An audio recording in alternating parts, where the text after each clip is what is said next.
Hi, I'm Deborah Vogler, Senior Technical Editor of Photovoltaics World Magazine, reporting from Intersolar North America. My guest is Paula Mints of Navigant Consulting, as well as a regular guest columnist and contributor to Photovoltaics World and PV Times. Thank you very much, Paula, for your contributions. We appreciate them. And Deborah, thank you so much for asking me to just drone on about my obvious and very, very strong opinions about the solar industry. Let's get right into it. Here's a question for you that where you have strong opinions. How would you summarize the mood in Washington D.C. and the various states that have active solar programs? And of course, we're talking specifically about subsidies, but feel free to comment on other solar-related policy. Well, I think that, and not making a political statement here, I have to mention the current conversations, et cetera, over the debt ceiling. If it does not raise, that's significant for every sector in American manufacturing, not just solar, every subsidy and every, as we well know, social program. The mood in Washington, I would have to say, continues to be against a federal RPS. I don't see federal cap and trade. I don't see a federal feed-in tariff or other subsidy, period. Continues to be to allow the states to do their own thing. Mood in New Jersey, a booming market this year, is probably a little tense. They've backed out of the multi-state cap and trade. They've lowered their RPS. California continues to have the most significant incentives, and though it's a slower year, the first half of the year, it continues to be the strongest market, as are states on the western grid, so California either installs the most electricity, PV electricity, or buys the most. Hawaii seems to be picking up, but this is a relatively small market. And so unfortunately, I would say if you're looking at big markets in the United States, you're looking at New Jersey and you're looking at California. However, other markets are growing. I think we're going to have last year, well, the other federal mood is the grant in lieu of ITC. I believe, are you familiar with that? The grant, the ITC is strong. That would be our federal tax subsidy for solar in the U.S.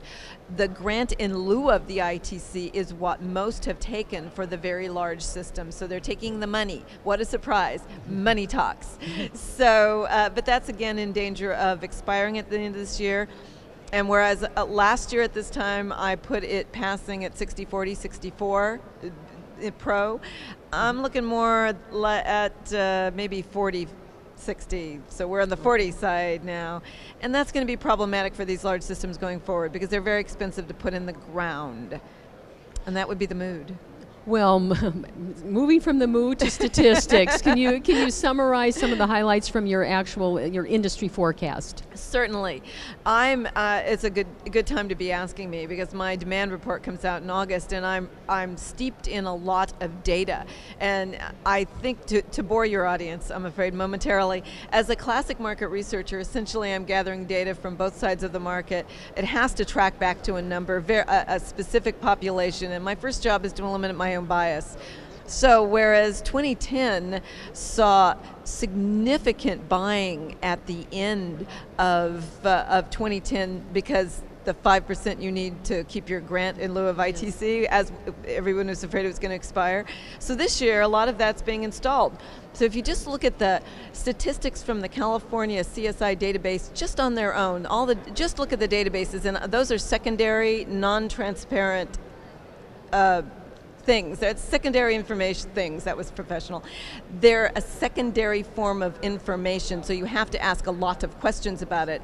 But just on the face of it, last year a lot was acquired, so there were a lot of reservations, and you can assume that in terms of buying. This year, this year we have a lot installed, but not much buying. So not as much was installed last year, but there was a lot of buying. This year, a lot more installations, not a lot of buying. I think that last year was a very strong year. I'm just looking United States globally. The United States demand side bought about 1.5 gigawatts, installed about, I would say, 750 gigawatts. This year, I think we will buy between 1.1, which would be a down year, and 1.6, which would be essentially flat, and install about 675. So you can't take it out of context. You have to look globally. I think Germany, candidly, will be up this year from the 7.4. So looking, different markets act different ways. U.S., I think, is either slightly down or a little or flat. Well, thank you very much for sharing your perspective and statistics. Well, thank you, Deborah. All right. I appreciate you having me. All right.